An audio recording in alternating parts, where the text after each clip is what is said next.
The shotgun blast echoed through the quiet cul-de-sac like a thunderclap from hell, splintering the front window of David's modest craftsman bungalow and sending shards of glass raining onto the welcome mat embroidered with "Home is where the heart is."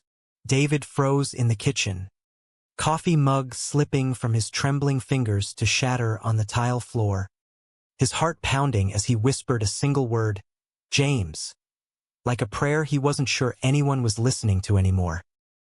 Outside, under the sodium glow of the street lamp, old man Harlan Whitaker stood with his double barrel leveled, eyes wild with the kind of hate that festers in the shadows of forgotten American dreams, yelling, "This is God's country.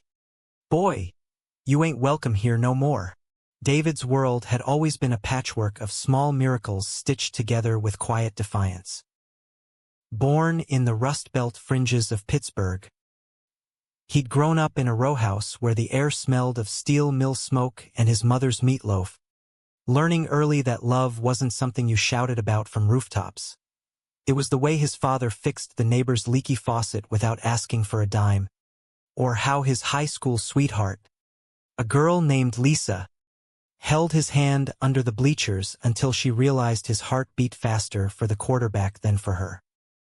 By 22, David had packed a duffel bag and headed west to Seattle, chasing the rain-soaked promise of a city that whispered, "Be yourself," even if it sometimes lied through its teeth.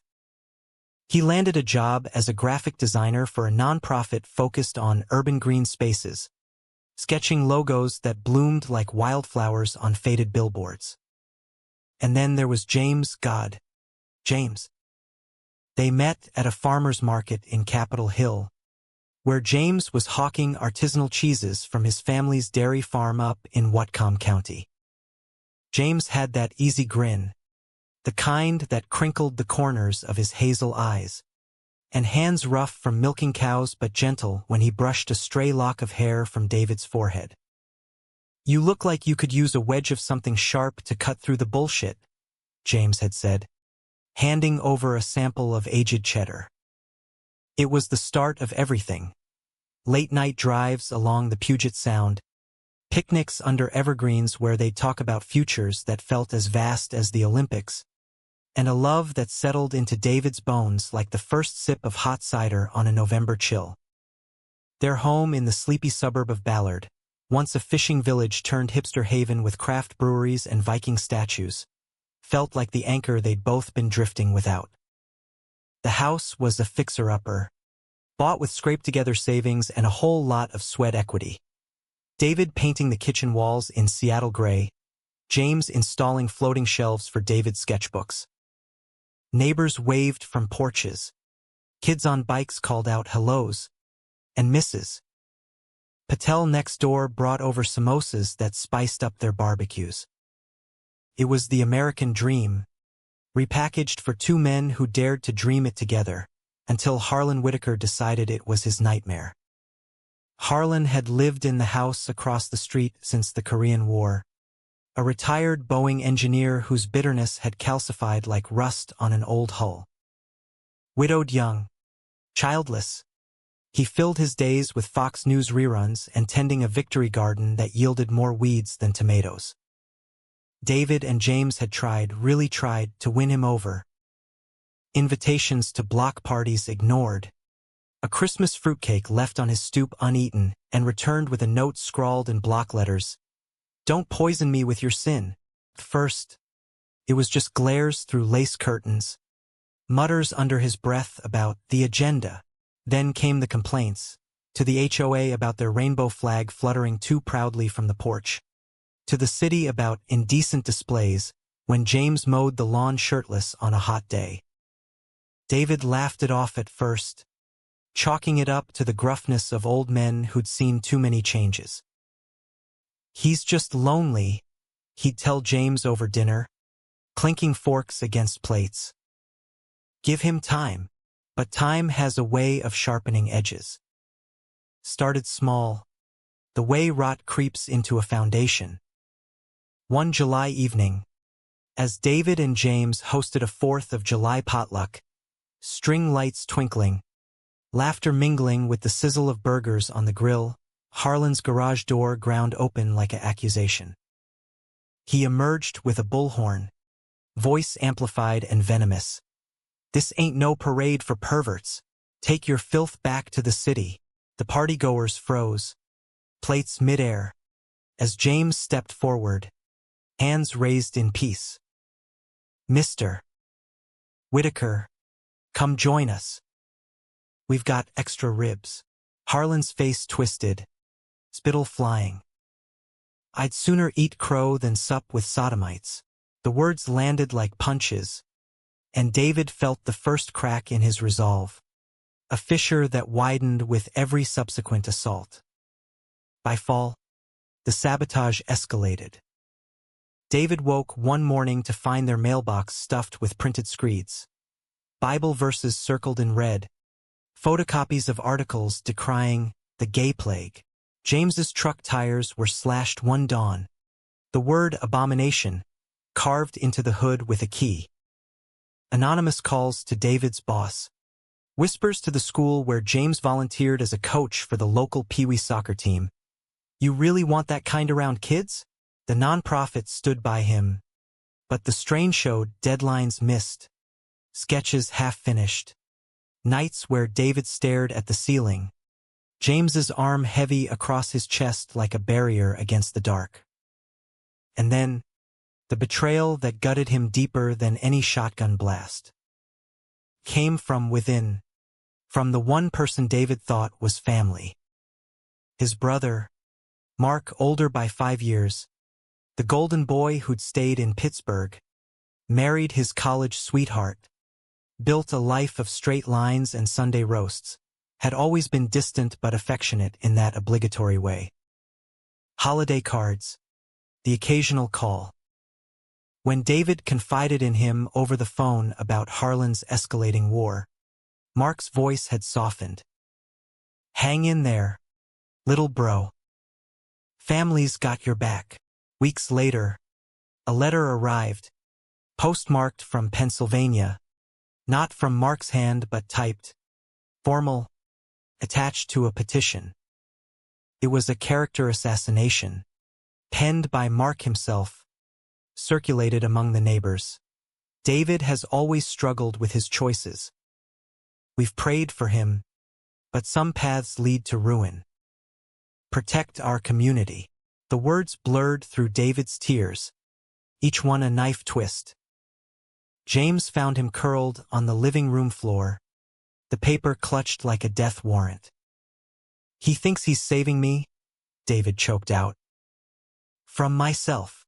The shotgun was the breaking point, the line crossed from petty tyranny to terror.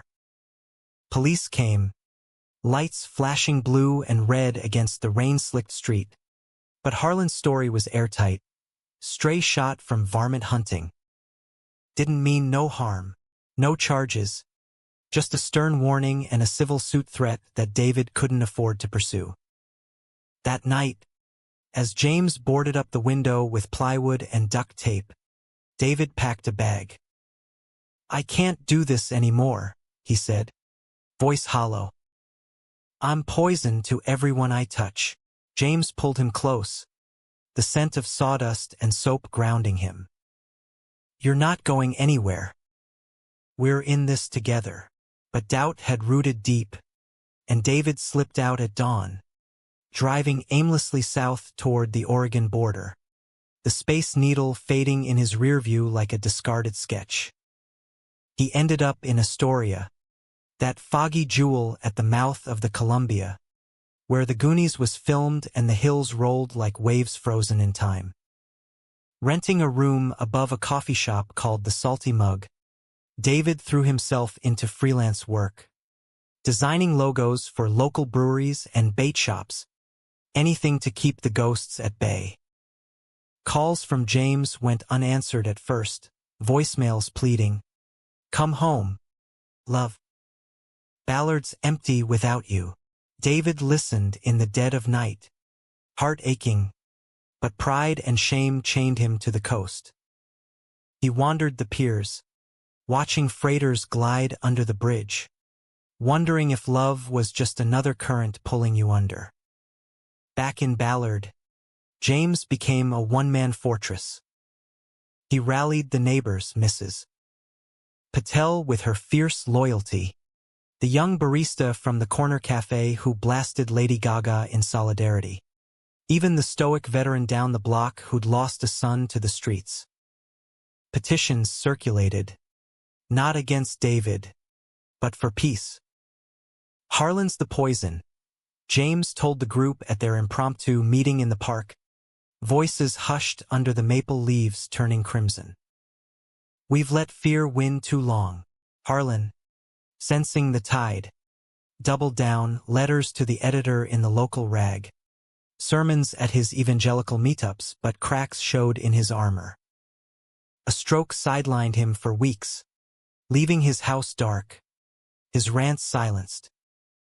David's return was as sudden as his flight. A storm hit the coast, winds howling like Harlan's bullhorn, and in the blackout, his phone lit up with a photo from James. The street strung with lanterns, a banner across their shattered window reading, David's home, love wins. Tears mixed with rain on his cheeks as he gunned the engine north. The drive was a blur of taillights and regret, arriving at midnight to arms that enveloped him like forgiveness itself. I thought I'd lost you, James murmured into his hair. Never, David replied, meaning it for the first time in months. But healing wasn't linear. It was a slow unfurling, petal by petal. Harlan's stroke left him frail, confined to a wheelchair on his porch, staring at the world with eyes that had lost their fire. One crisp October afternoon, as David raked leaves into piles the color of harvest moons, Harlan wheeled over, voice raspy but stripped of venom. Boy, I was wrong. Lost my way after Korea. Your ma, God rest her, would have hated what I became. It wasn't absolution, not quite, but the first bridge across the chasm. David nodded, handing him a broom. Leaves don't care about sides, Mr. Whitaker. Neither should we. The community wove them back together, thread by resilient thread. Mrs. Patel's son, a lawyer fresh from law school, helped file the HOA reforms that banned hate speech in meetings. The soccer kids painted murals on the community center walls, rainbows intertwined with evergreens, symbols of roots that bend but don't break. James and David renewed their commitment under the solstice stars, not with rings but with vows whispered over a shared thermos of spiked cocoa. Through storms and shotguns, you're my north. In the end, it wasn't triumph or tragedy, but something quieter, more profound, the realization that home isn't a house or a flag, but the people who choose you, day after grudging day. David sketched the final design for the nonprofit's holiday campaign. A neighborhood quilt, patches of every color stitched against the gray. As he hit save, James leaned over his shoulder, chin on his shoulder. Beautiful, he said. And for the first time in a long while, David believed it about the art, about them, about the messy, miraculous fabric of their lives. David's days in Astoria blurred into a rhythm of salt air and solitude, each morning starting with the grind of coffee beans in the creaky upstairs apartment that overlooked the Columbia's restless churn. The room was a time capsule of coastal eccentricity, peeling wallpaper patterned with anchors, a brass bed that squeaked like a guilty confession, and windows fogged with the breath of the river. He'd claimed a corner desk by the sill, where his laptop hummed alongside sketchpads filled with half-formed ideas. Logos for the town's annual Clatsop County Fair, evoking Ferris wheels against stormy skies, or flyers for the volunteer fire department, flames stylized as protective eagles. Work kept the demons at bay, but they lurked in quiet moments. Harlan's shotgun roar echoing in his ears, Mark's letter a phantom weight in his pocket. He avoided the pier at first, the one where fishermen mended nets with stories as tangled as their lines, but curiosity or masochism drew him there one slate-gray afternoon. The wind whipped off the water, carrying cries of gulls and the tang of low tide. An old-timer with a beard like sea foam nodded at David's sketchbook. "Drawin' the ghosts?" he asked, hooking a thumb toward the pilings where shadows danced. David managed a smile. "Something like that." They talked Halibut Halls and Lewis and Clark's Folly, the conversation a balm on raw nerves. For the first time since fleeing, David felt seen not as the gay guy under siege, but as a man with ink-stained fingers and a laugh that could cut through fog. James's messages piled up like driftwood on the beach. Texts at dawn. "Miss your coffee breath in the morning." Photos of their cat, Moby, batting at a sunbeam on the windowsill. Voicemails that started steady and cracked at the end. "Ballard's holding a vigil tonight. Your spot's empty, but we're saving the best chair." David listened to them while walking the headlands, boots crunching on oyster shells, the Pacific crashing below like applause for his indecision. He wanted to go back. God, how he wanted to, but the fear was a barnacle, clinging hard. What if Harlan's hate had infected the street like a virus? What if Mark's words had convinced even James that he was too broken to fix? Back in Seattle, James channeled his ache into action, the kind that turns pain into purpose. He started with the obvious. The shattered window, replaced not with plain glass but stained, a mosaic of blues and greens that caught the light like underwater treasure. "So every storm reminds us we're still standing," he'd explained to Mrs. Patel when she stopped by with chai. She clucked her tongue, eyes sharp as cardamom. "That old goat Whitaker thinks he's the storm. We'll show him a monsoon." Together, they organized the neighborhood watch not for crime, but for kindness. Patrols became porch sits, where stories swapped like recipes. The time the Patel's daughter aced her bar exam, or how the veteran, Tom Riley, rebuilt his life after Nam with nothing but a toolbox and spite for surrender. Harlan watched from his window, curtains twitching like nervous fingers. His rants had quieted after the incident, the police visit a cold splash on his fever. But isolation bred resentment, and he took to the internet, that echo chamber for the aggrieved. Posts on neighborhood Facebook groups, anonymous but unmistakable. Certain elements are eroding our values. "Who's with me to clean house?" likes trickled in from fringes. The snowbird retirees wintering in Arizona. The new family with the minivan who kept to themselves. James saw them, felt the knot in his gut tighten. He countered with positivity. A group chat for seed swaps, a potluck calendar pinned to the community's virtual bulletin board. "We're not fighting fire with fire," he told Tom over beers at the local dive. The Lock and Keel, where the jukebox played Springsteen like a hymn. "We're flooding it out." The betrayal from Mark lingered like a bruise that throbs in barometric shifts. David finally called him one evening, the line crackling with 3,000 miles of static and unspoken history. "Why, Mark, I trusted you." His brother's voice was thick, defensive at first. "I was protecting the family name, Dave. Mom and Dad's legacy, then crumbling. I was scared. Scared of what it means to have a brother like you in a world that chews up different." They talked for hours, the sun dipping behind the headlands as David paced his tiny kitchen. Mark admitted the petition was a panic, born of church pressure and his own buried doubts.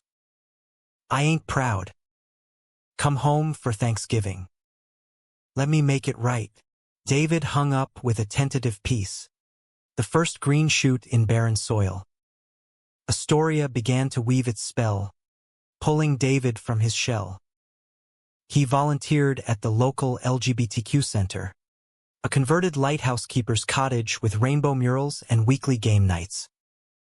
There, he met Elena, a trans barista with tattoos of sirens and a wit sharper than espresso. Seattle's got the shine, but here, we got soul, she said, dealing cards for hearts. David sketched her portrait between hands, capturing the fire in her eyes. It was cathartic, this creating without expectation, and slowly, his phone buzzed less with guilt and more with connection. James's updates now laced with humor. Moby's unionizing the squirrels. Demands higher acorn wages. The storm that drove him back was biblical, the kind that floods cellars and topples pines. Power flickered out across the coast, leaving David in candlelight with a half-eaten bowl of chowder and his thoughts. His battery dying. He scrolled old photos, James grinning at pride, arms slung around his shoulders. Their first dance at a wedding, swaying to At Last under paper lanterns. The final text from James, time-stamped just before the outage. Vigil tonight. We're lighting lanterns for you. Follow the glow home, in the dark, with wind rattling the panes like impatient knuckles. David made his choice. He threw clothes into a suitcase, paid the landlady in cash, and hit the highway at 2 a.m., the storm chasing him north like an old friend urging reconciliation.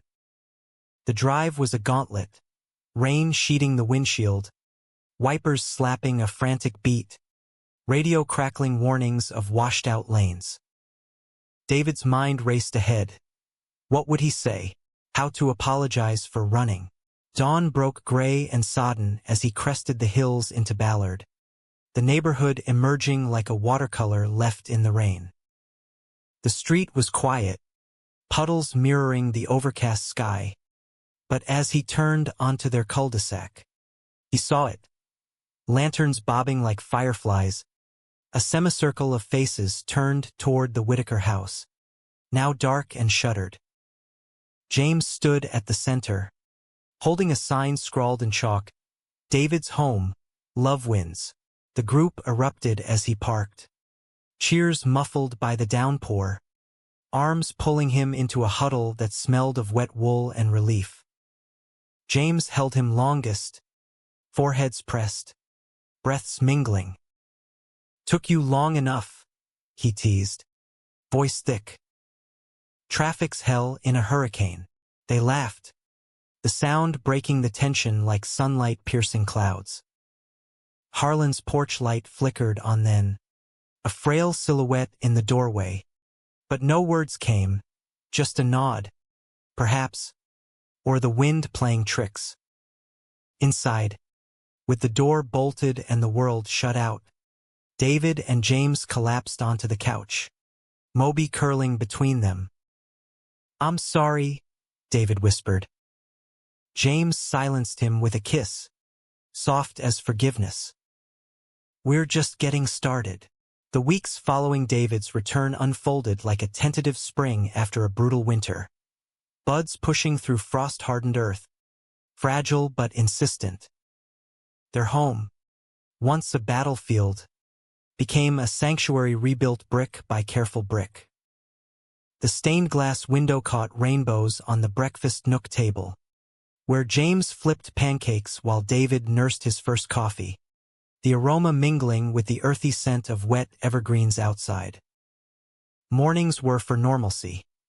James heading to the dairy co-op for his shifts, David logging into freelance gigs from the home office they'd carved out of the spare room, its walls papered in sketches of their life, caricatures of neighbors, maps of road trips dreamed but not yet taken. Yet normalcy was a thin veneer over deeper currents. Nightmares woke David in sweats, Harlan's bullhorn blaring in his dreams.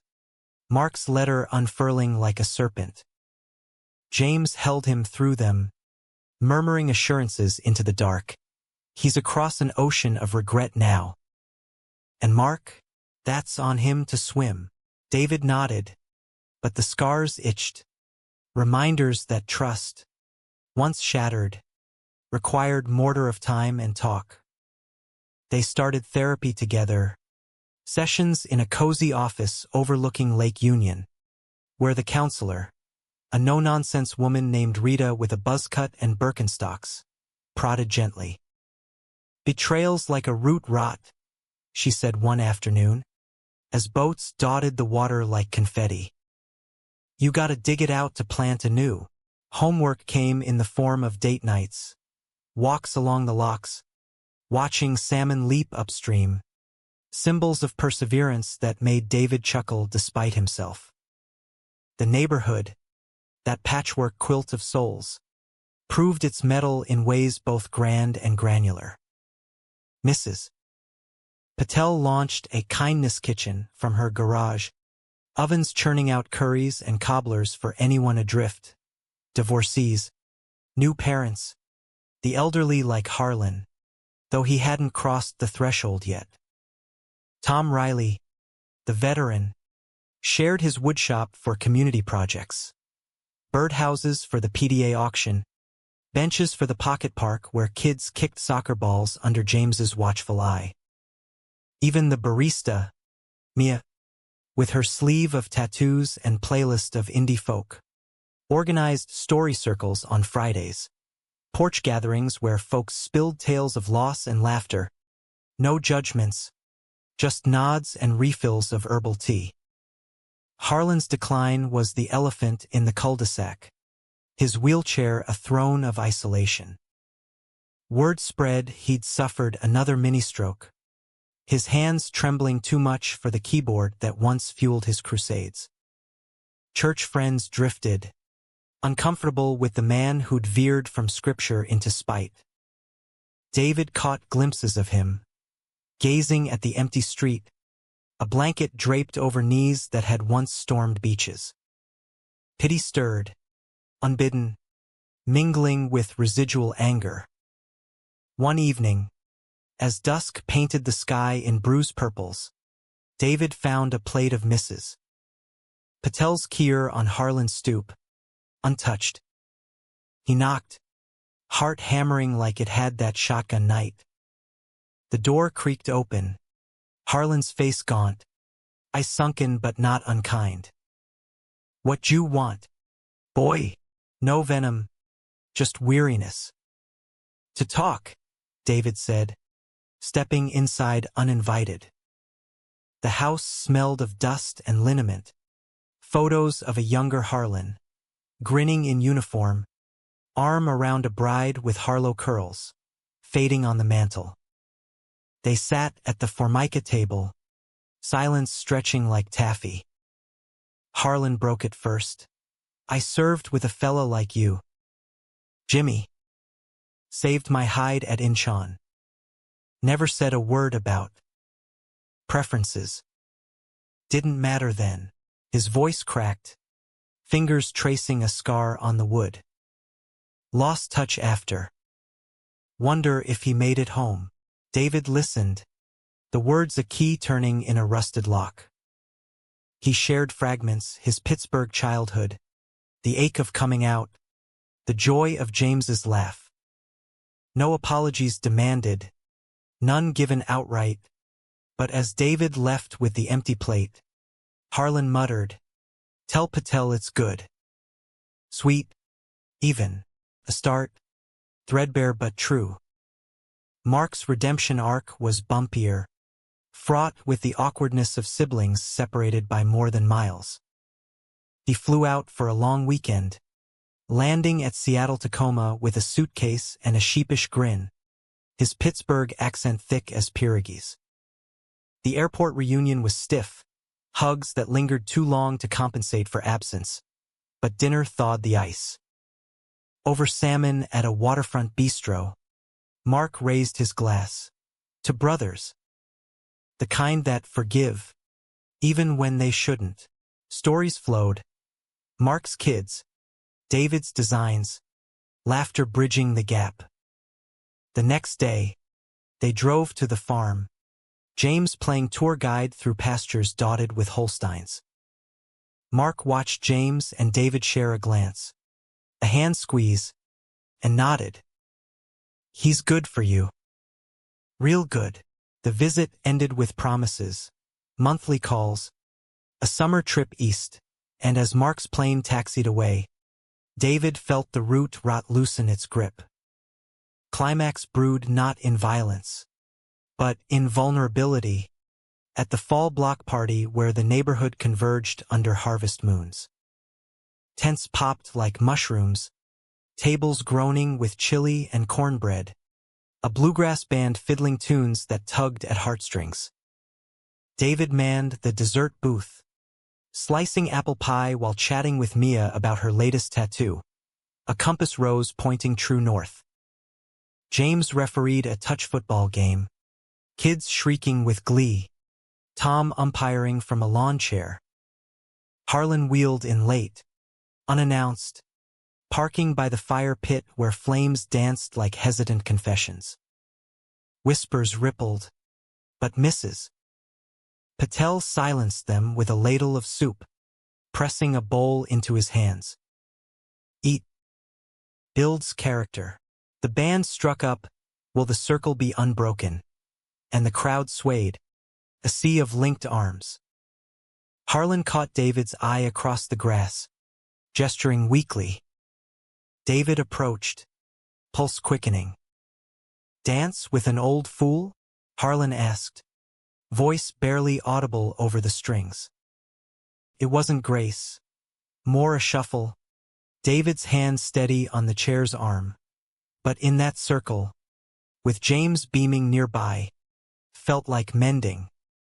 A neighbor, the minivan mom who'd liked Harlan's posts, wiped tears, joining the fray. Betrayal's shadow lifted, if only for a song, revealing the human beneath the hate. As leaves spiraled down, David pulled James aside, their breaths fogging in the chill. I love you, he said, simple as that. James grinned, that crinkle-eyed magic. Ditto. Artist boy. The party wound down with esmores and stories, Harlan lingering till the embers glowed, his chair part of the circle unbroken. Winter wrapped Ballard in its arms, then a hush of hoarfrost and holiday lights that twinkled like stars brought low. David and James decked their bungalow with restraint, a wreath of fir boughs on the door, white lights strung along the eaves. No garish inflatables to court Harlan's ire, though the old man hadn't grumbled since the party. Mornings found David at his drafting table, steaming mug in hand, working on a passion project, a community cookbook, illustrations of neighbors' hands kneading dough or chopping cilantro, recipes annotated with anecdotes. Mrs. Patel's butter chicken, for when life's too bland. It was his way of mapping the terrain of forgiveness, each page a stitch in the quilt. James, ever the doer, threw himself into farm chores, the co-op's holiday orders demanding wheels of Gouda and wheelbarrows of hay. He'd return flushed from cold, cheeks ruddy, pulling David into the mudroom for a kiss that tasted of wind and whey. Their intimacy deepened in the quiet season, nights by the fireplace, Moby purring on the rug, sharing dreams deferred. Someday, a cabin in the Cascades, James mused one evening, fingers tracing patterns on David's palm. Just us, a hot tub, and zero cell service. David sketched it then and there, charcoal strokes capturing steam rising like hope, peaks jagged against a watercolor sky. But undercurrents stirred, as they do in still waters. Mark's visit had opened floodgates, Emails from extended family trickling in, cousins curious, aunts apologetic. One afternoon, a package arrived from Pittsburgh, their mother's old recipe box, lacquered pine with brass hinges, accompanied by a note from Mark. She'd want you to have this. The heart of home. Inside, cards yellowed with age, David's birthday cake, extra chocolate for my sensitive boy. Tears blurred the ink, and David baked that night, the kitchen alive with vanilla and memories. James ate a slice straight from the cooling rack, frosting on his nose. Tastes like you, he said, and David laughed, the sound full-bodied, healed.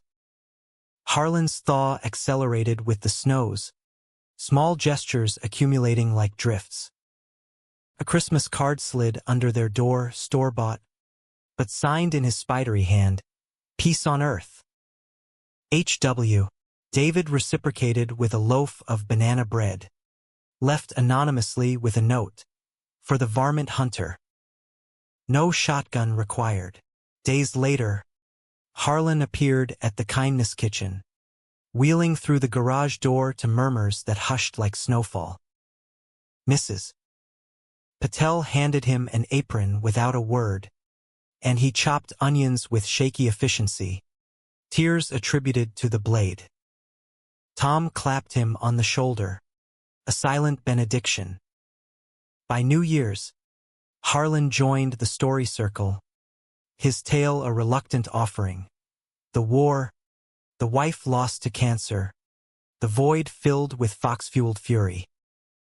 Hate's easy, he admitted, voice gravel. Love's the heavy lift. The group listened, no interruptions, and when he finished, Mia passed the tea, steam curling like absolution. David's freelance surged, the cookbook catching the eye of a local publisher who commissioned a series, American Tapestries, Stories in Slices.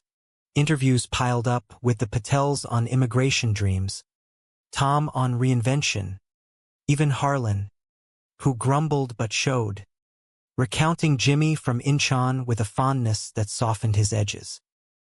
Recording the session in Harlan's dim living room, David noted the photos again, asking about the bride. Eleanor. Thought she'd outlive me. Taught me mercy, till I forgot. The words hung, a bridge extended. Driving home, David called Mark, sharing the clip. He's human, bro. We all are. Spring tiptoed in with crocuses and conflicts, the latter blooming from an unlikely source, the HOA elections. Harlan, buoyed by his fragile reintegration, ran for board president on a platform of unity over division. Ironic, given his history, but earnest. Whispers circulated, old posts unearthed by Mia's digital sleuthing. At the candidate forum in the community center, under fluorescent buzz, Harlan faced the crowd, wheelchair at the podium. I was the wedge, he said, voice steady. Let me be the glue. Questions flew, accusations veiled as concerns. But David stood, heart in throat. I've seen change. Real change. Give him the shot. Applause followed, tentative then thunderous, James squeezing his hand under the table. Victory came narrow, but it came, and Harlan's first act was a welcome all clause in the bylaws, banning discriminatory language. Celebration spilled into a backyard bash at the Patels, lanterns swaying, laughter echoing. David and James danced on the grass, barefoot in the May warmth, Harlan watching from a corner with a rare smile. Later, alone on their porch, David leaned into James. We did this.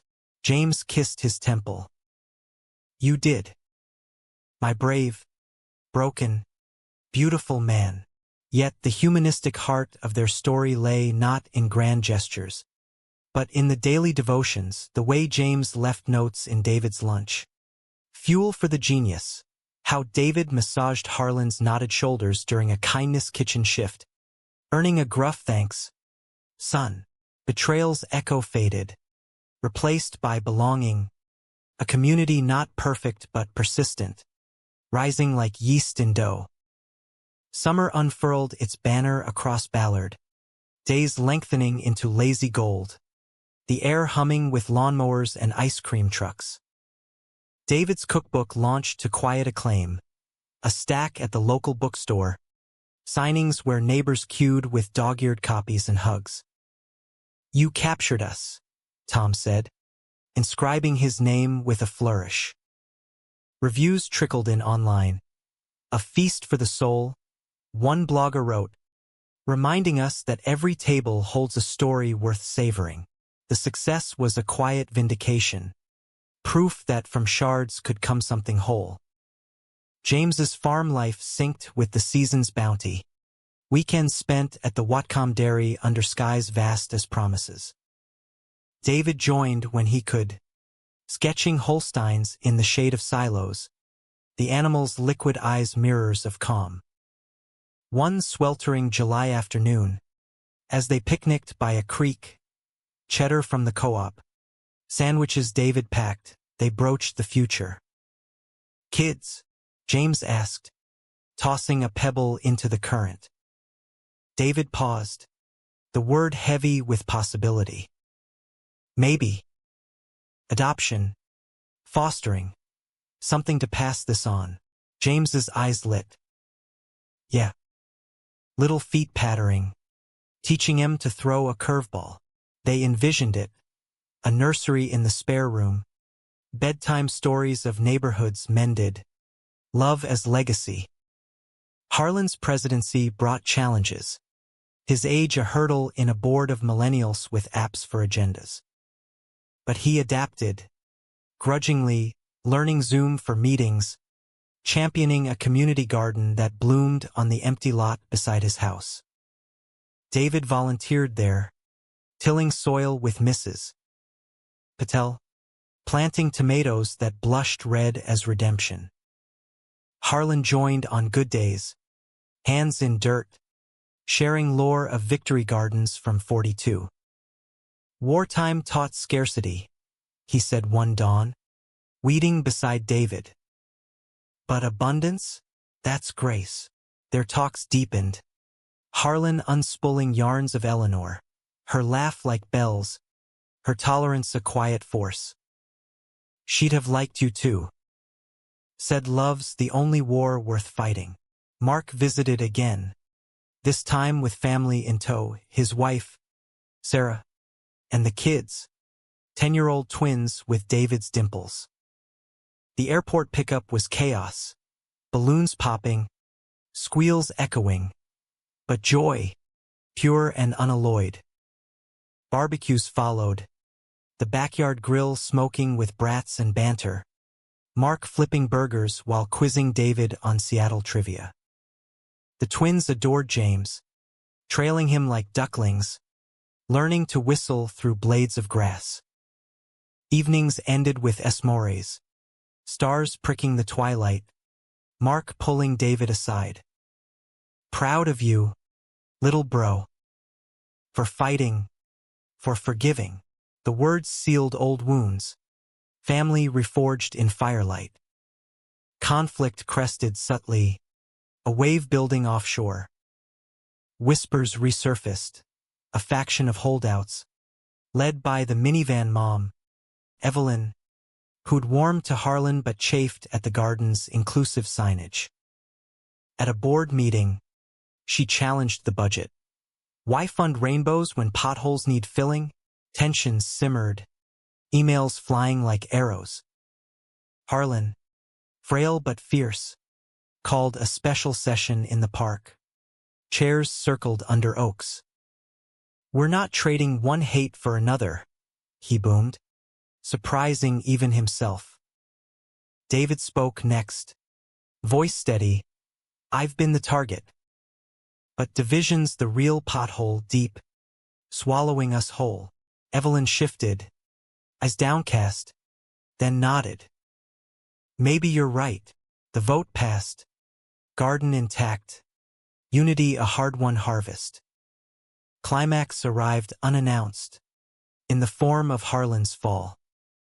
A heat wave buckled him, dehydration felling him in the garden, hoe clattering like a warning. David found him, pulse thready, calling 911 with hands that shook. The hospital wait was eternity. Beeps and bleach, James arriving with coffee and calm. Doctors spoke of exhaustion, underlying heart issues. Harlan woke groggy. First words awry. Reckon I overplanted. David sat vigil, reading aloud from the cookbook, Eleanor's rumored fudge recipe, unearthed in research. She'd want you fighting, David said. Harlan squeezed his hand, frail but fervent. Already am, son. Recovery was a village effort. Meal trains from the kitchen, Tom fixing ramps, Mia curating playlists of big band tunes for his bedside radio. Harlan emerged changed, softer, joining therapy via Rita's Zoom link. Old dogs, new tricks, he quipped. The incident galvanized the street, Evelyn baking pies as amends, the holdouts folding into the fold. As leaves hinted at turning, David and James escaped to the Cascades. The cabin rental a bubble of bliss. Hot tub bubbling under pines. Trails winding to vistas that stole breath. They hiked till legs ached, collapsing by a stream to dream aloud. Foster kids' names. Garden expansions. A life layered like Philo. You're my plot twist, James said, head on David's lap. The best kind. Autumn arrived with its symphony of rustles and regrets resolved. Ballard ablaze in scarlets and golds that carpeted the streets like confetti from a parade long dreamed. David's series expanded. A second volume in the works. Threads of Resilience, Profiles of Menders, Harlan's chapter a standout, his photo mid-laugh, dirt smudged and diminished by time but aglow. Book tours dotted his calendar. Readings in Portland cafes and Spokane libraries. James tagging along for the drives. Their car a cocoon of podcasts and playlists. Fans approached shyly. Your story gave me courage, a young man said in Eugene. Rainbow pin glinting.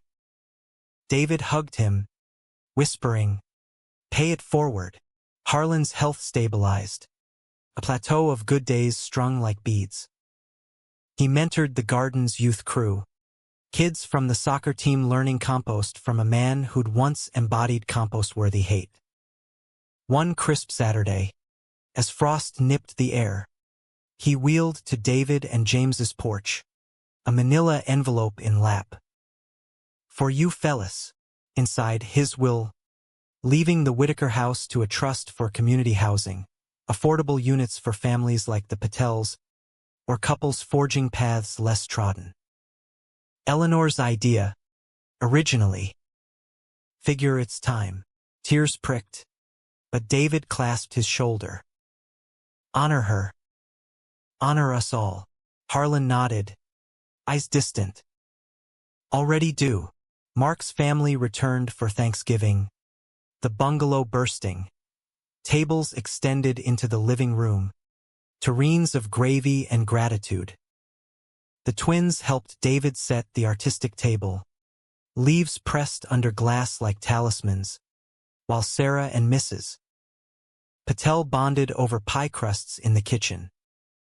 Harlan arrived fashionably late, pie in hand, store-bought, but the effort monumental. Toasts circled, to healings, to homes rebuilt. Mark raised his glass last. To David, the heart that kept beating, even when we tried to break it. Laughter followed, warm as cider, the circle complete.